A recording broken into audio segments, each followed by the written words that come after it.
All right. Hi, guys, everyone. My name is Mohammad, and thanks for coming for my talk.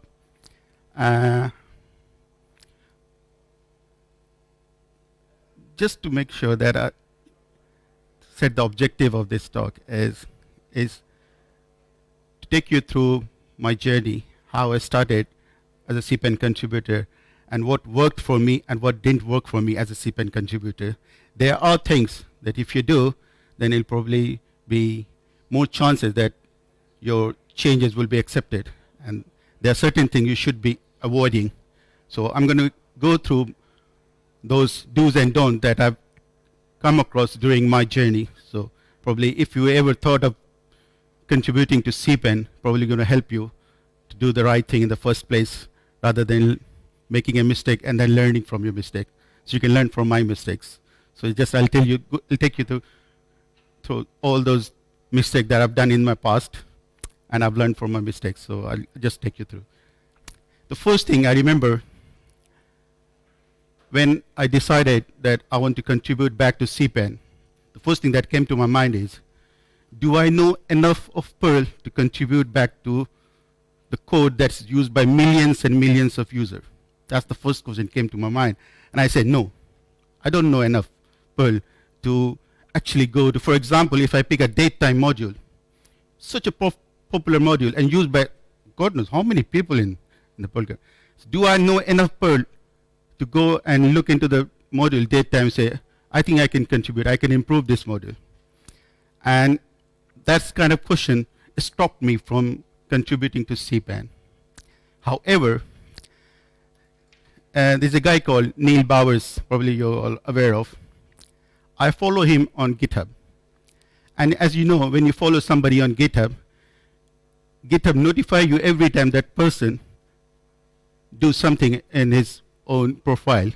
So I keep getting a notification from GitHub saying, Neil Bauer forked such and such distribution, and he's made some changes. And I've noticed some of his changes was very simple. For example, adding a language meta name to the distribution makefile. I thought, I can do that. I don't have to be Neil Bowers to do those kind of changes. And the fun part is, his changes has been accepted by the author.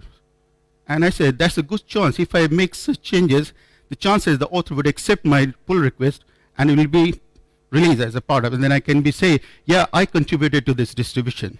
Not in the functionality wise, but yeah, even a small thing, it improves the ecosystem. So those kind of things like encourages me that, yeah, I can also contribute back to CPAN. I don't have to be an expert. That's why I always say, remember this. So you don't have to be an expert to become a CPAN contributor. And I remember my early days when I had just a handful of modules on CPAN. Then I noticed whatever whatever changes I'm suggesting to others people code, I've got the same problems in my own code.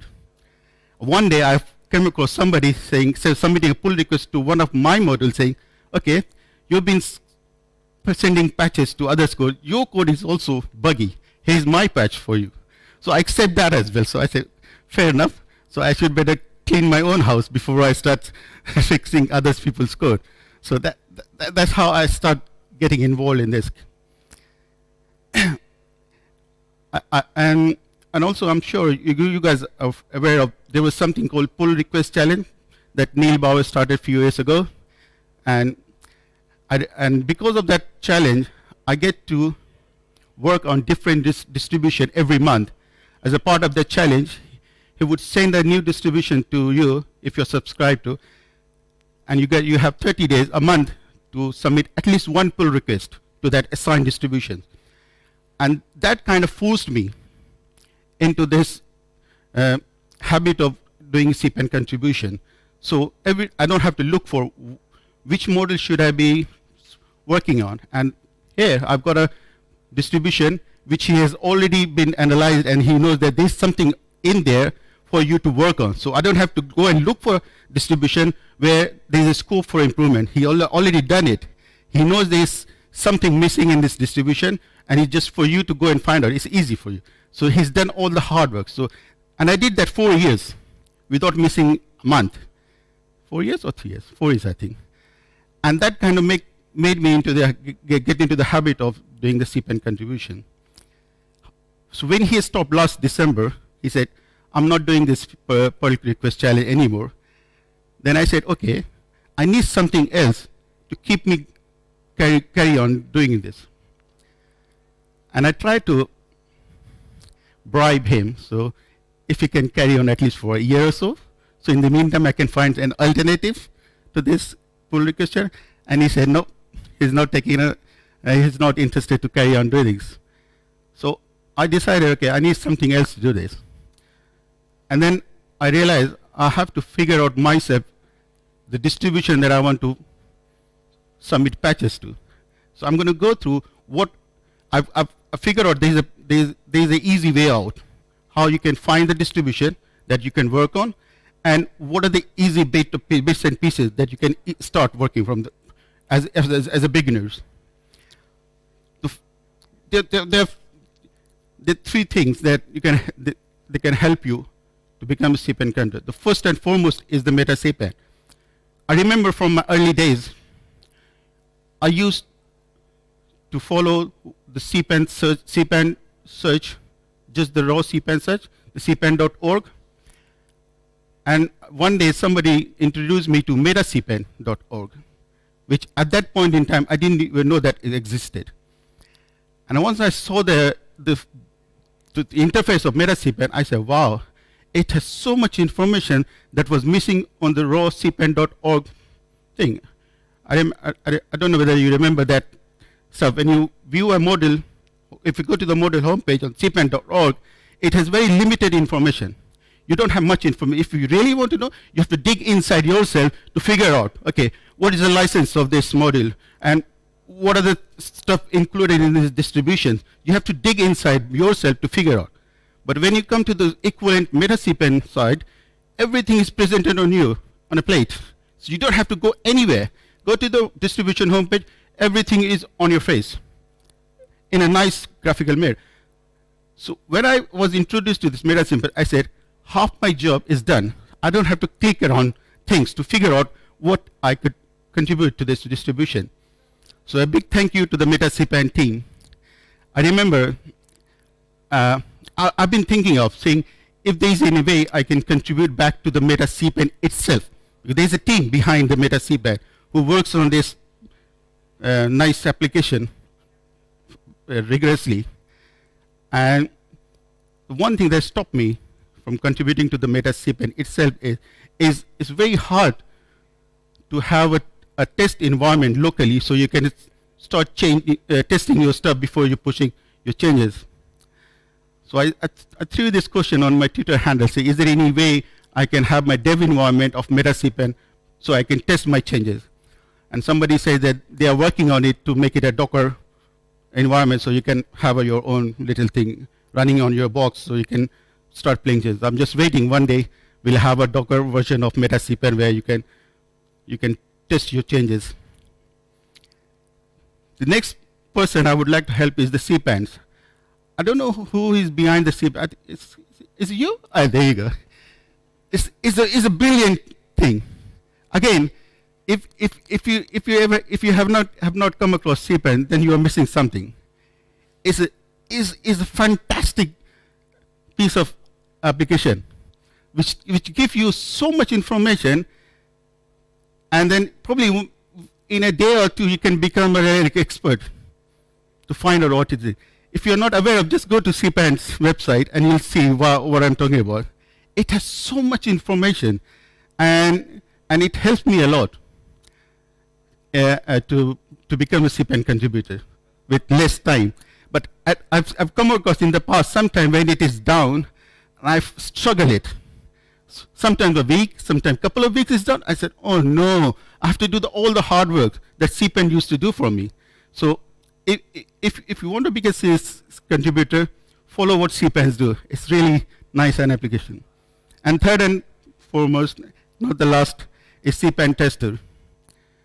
I remember reading about, somebody wrote a blog about CPAN tester. And after reading the blog, I said, I want to become a CPAN tester as well. Why? Because they do such a cool thing. So every time something is released, these guys have got such a nice setup. I assume, I've never seen it, I assume it's got a nice setup. They pull new things uploaded to CPAN, and they just run through different tests. And they give you a nice report as well. If you're the author of the distribution, you get a nice email saying, hello, Mr. Mohammad, here's a problem in your distribution. Go and fix it.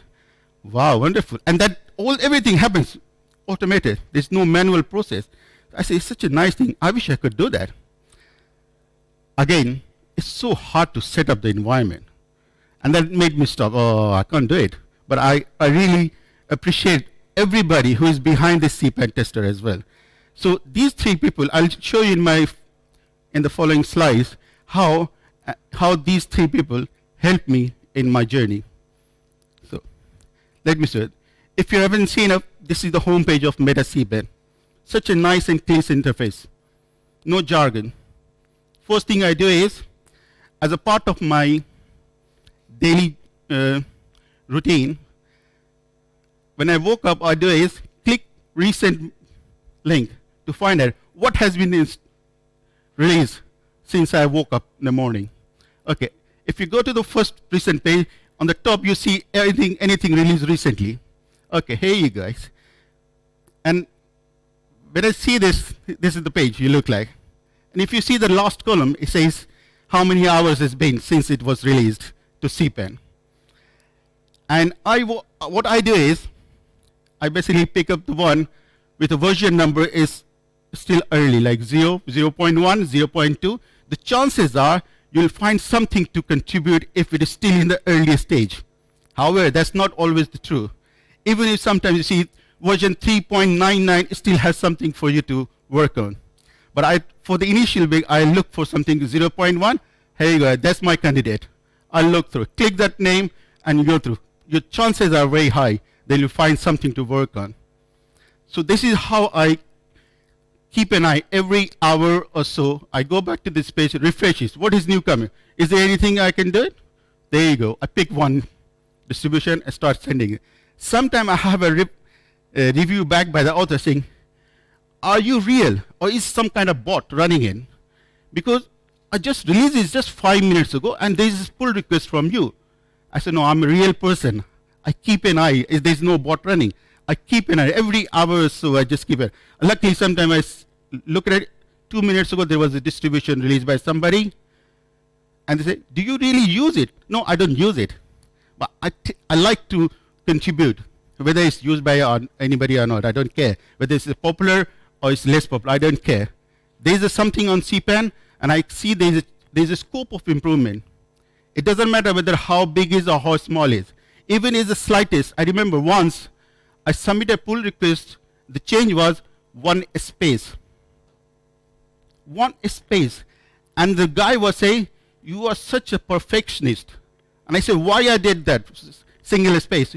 If you notice, when you create a module, you can have a like inline pod saying is equal to head 1, something, something, cut. So that's your head section. However, if the detail of the section doesn't start leaving the space in the beginning, the meta CPAN doesn't render it properly. So if you notice, if you go through some of the distribution this pod, you see if you leave a space in the beginning, it's give a nice background, gray background. And it looks nice. If you have some code, example code, and if it doesn't leave your space in the beginning, it'll have a white background. It looks like a text. But if you leave a space in the beginning, it'll have a different background. It looks nice and clean. And it formats, the meta CPAN form. I don't know how it does and how it is there. But there's something in there. Meta CPAN has that magic. And I saw this distribution had some nice, good example, but not a nice background. It's all white. I said, no. And then I realized it. When I look at the source code, I say, it didn't leave one space in the beginning. Okay, I'm going to make a pull request. I made a pull request, I left a space. And this guy say, I'm happy to accept your pull request, merged, released, done. Now they look like nice. I said, thank you very much. I said, hey, one more pull request gone to my list. So these are the things I look for. And I say, as I said, you don't have to be an expert to do this kind of thing.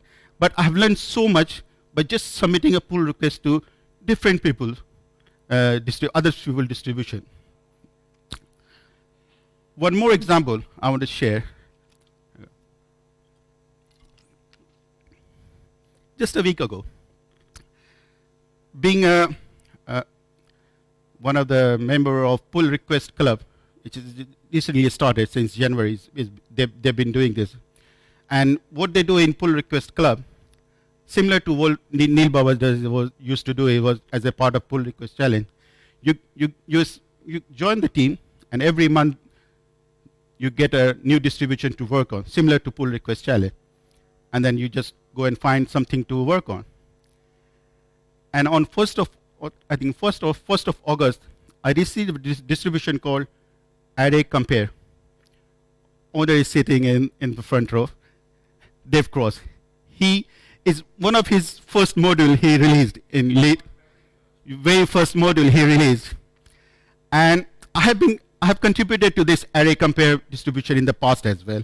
So when I received as my August assignment, okay, Mohammad, here's your module for this month is Array Compare.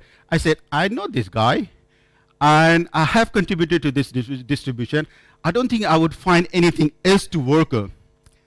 But I have to find it, because I can't just skip one challenge, because I've been doing since January when it started. So I don't want to miss a particular month. So, but there's a choice. If you can't find anything, you can go back to the person who's running this challenge, say, okay, can you give me something else? I couldn't find anything, this distribution. So I still had it, but I didn't want to bother this guy to go and find a different distribution. I said, oh, I still have to find something. So I was just going through the code, and I see, okay, I saw in the past I've made some typo in the pod, so it's easier for me. But then sometimes I find it very funny. Dave Cross being an native English speaker. I'm not a native English speaker. I come from India, and I never spoke English when I was in India. I only started learning and speaking English when I came here in 2000. So I don't consider myself as an English speaker. Then me going and finding a spelling mistake in a code who speak English as a native, who's a native English speaker, it's so funny. I find it how strange it is. Finding a typing mistake in a code whose native language is English, and a guy who doesn't speak English properly, and he's finding a spelling mistake. So this time also, when I was going through, I found another typing mistake in the same code. So I said, okay, that's my job done. So my August assignment is done and dusted. So it's just one spelling mistake. I sent it to Dave Cross. He happily accepted it. And guess what? He offered me to adopt his module. So this is how I see it. So I feel honored when the author considered me to be capable enough to adopt his baby. So he thinks that, okay, I can be like a good mom to this baby. So when he offered me, I said, more than happy to adopt this module. So I accepted it, and follow on that I added another changes which he accepted as well.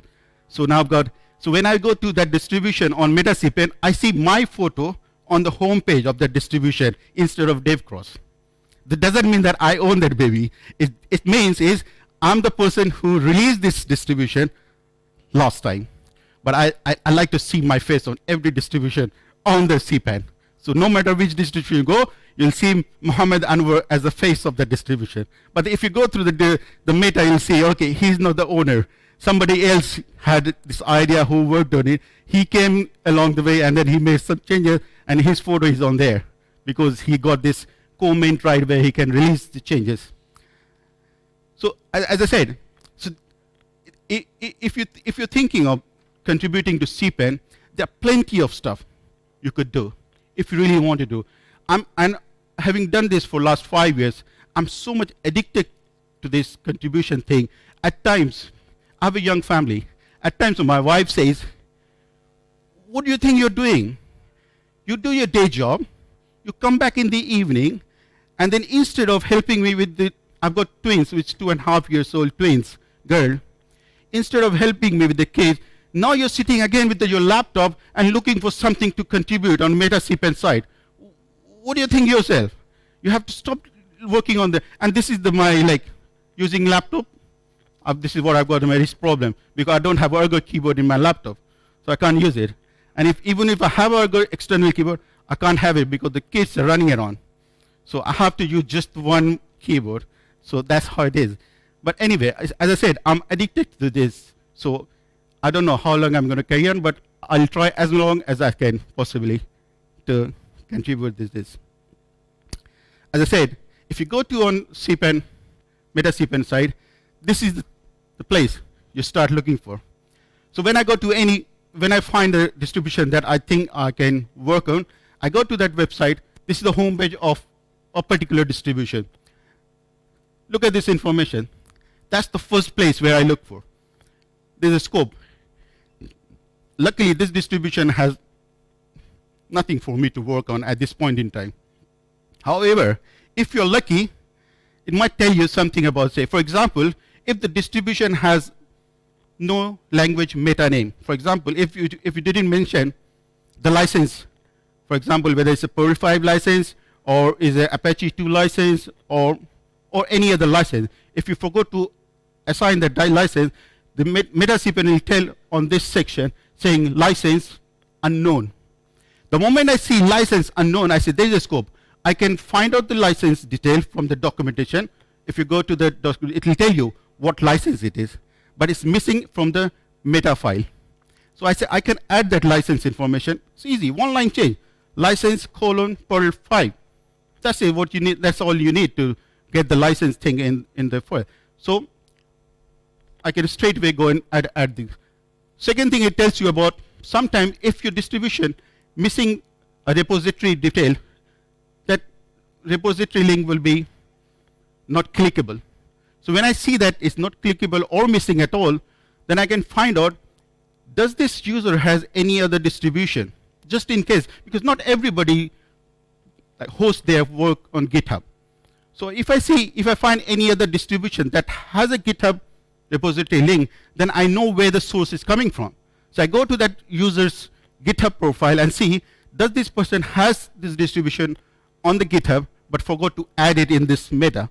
So that's how I go and figure out. If it doesn't have at all, none of his work is on GitHub, there's less chances that I'll probably go. So I'll say, okay, forget about it. I can't add the GitHub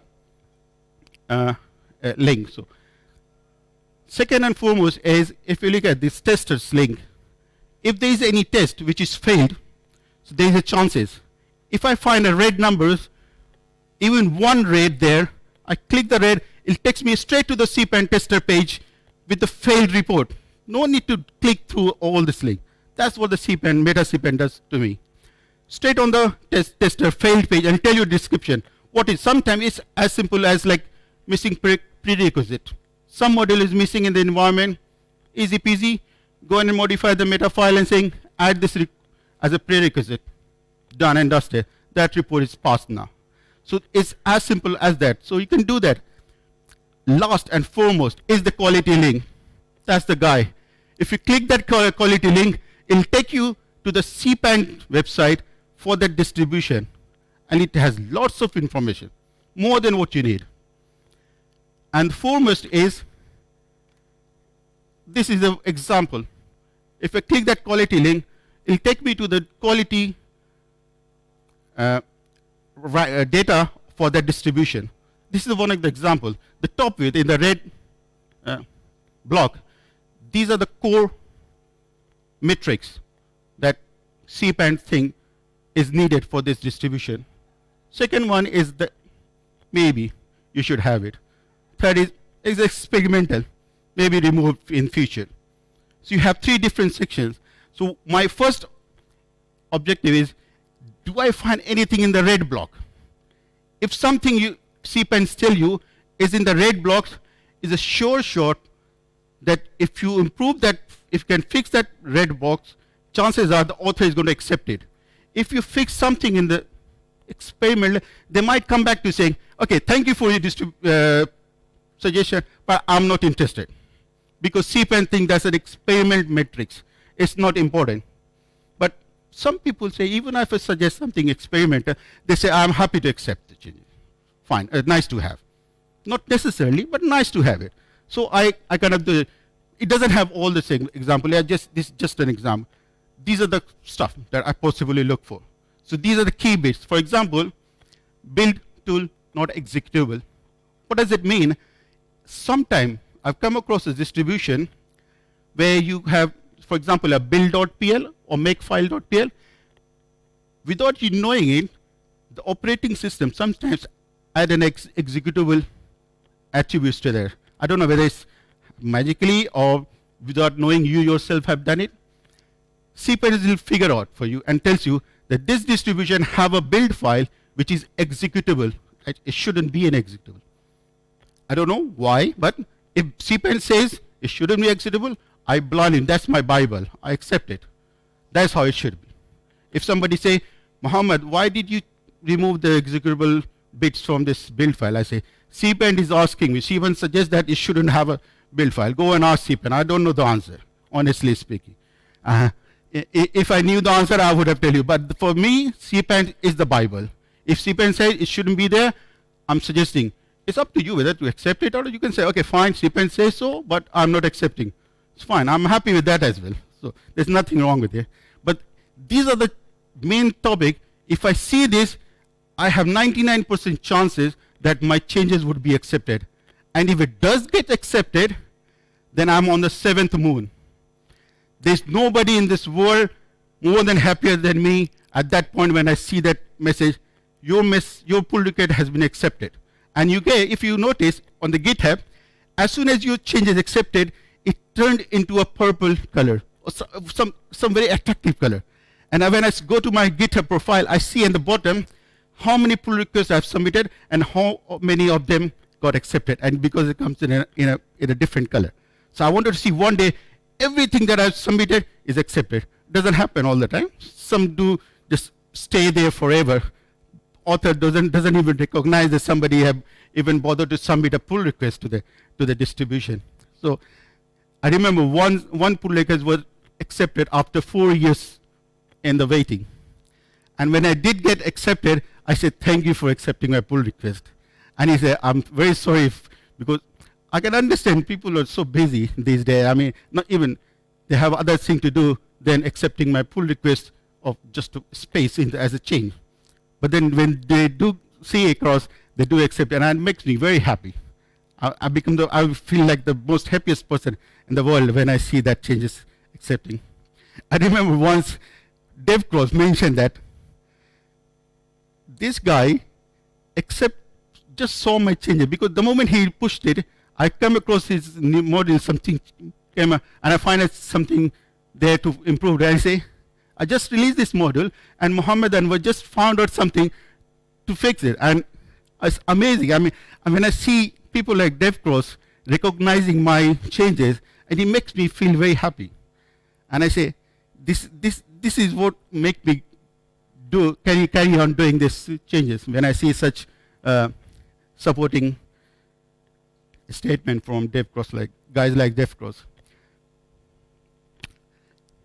Here's my list of data, some top 30 contribution. I took it, what time? Yesterday, as of yesterday. As of yesterday, I've got 1,880 pull requests. And about 71% of those have been accepted. My target was to reach at least 75% to be accepted. So I'm still waiting for the remaining pull requests for the author to at least say merged. So my target is maybe by end of this year, I'm hoping that at least I can reach the 75% mark. If you look at closely, look at who is number one. Rainy Becker. I'm sure you know her. He's the guy who received the most pull requests from me, which is 105 to be precise. And you know how much I've got? Of those, about 90% of them been accepted. Look at this green thing, is still open for him to look at. So there's nothing that he said, I'm closing, I'm not accepting you. But There are some people who closed it without accepting the pull request. So one day I want to see all green, or even if they're black, they're such a tiny black they can't even notice it. One day I'm going to receive. So that's how I want it to be. That's it. Thank you very much. And I think we have plenty of time for talk, question and answer. One thing I would like to, before the end of this thing, I'm going to be here for the next 2 days, so end of this conference. And I really wanted somebody to come along and join this journey along with me. Because sometimes, at times I feel, am I the only one who is doing this on a daily basis? Because when you are like this on your journey and see there's nobody else, at times my motivations go down like this. What's the point? Nobody else is doing it. I'm the only one. So I was I've wrote a blog many times in the past saying, does anybody wants to become CPAN campaign? Doesn't matter how small it is. You can start like, okay, I'm going to do only once in a maybe 3 months or 6 months. Let's do it. And if you think, you don't, as I said, you don't have to be an expert. If you are expert, yeah, that's bonus. It'll help you. But if you're not an expert, it's fine. You can still do it. And if you want that little push, I can probably do that, help you with it. So next 2 days, I'm here all day. If you want that push, please grab me. It would be my honor if I can make one person in this audience, or anybody who is even not attending my talk, if I can make him or her to make one pull request before the end of the conference, that would be my achievement coming from London. So I'll maybe wait for that end of the conference if I can do. Come and grab me if you want. Yeah, I really want to help. I really want somebody to come along with me and start this journey. Maybe once in a month, once in a year. Doesn't matter. Let's get on with this. It doesn't take you a lot of time. 10 minutes maybe, 15 minutes at the most. I think you can sacrifice 15 minutes of your life to become a CPAN contributor. If you can do that, that would be great. Any question, please? Okay, thank you.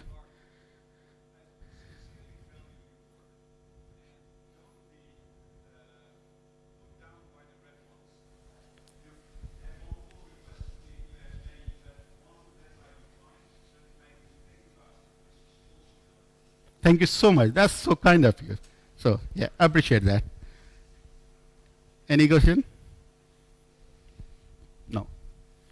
I take that as a positive response.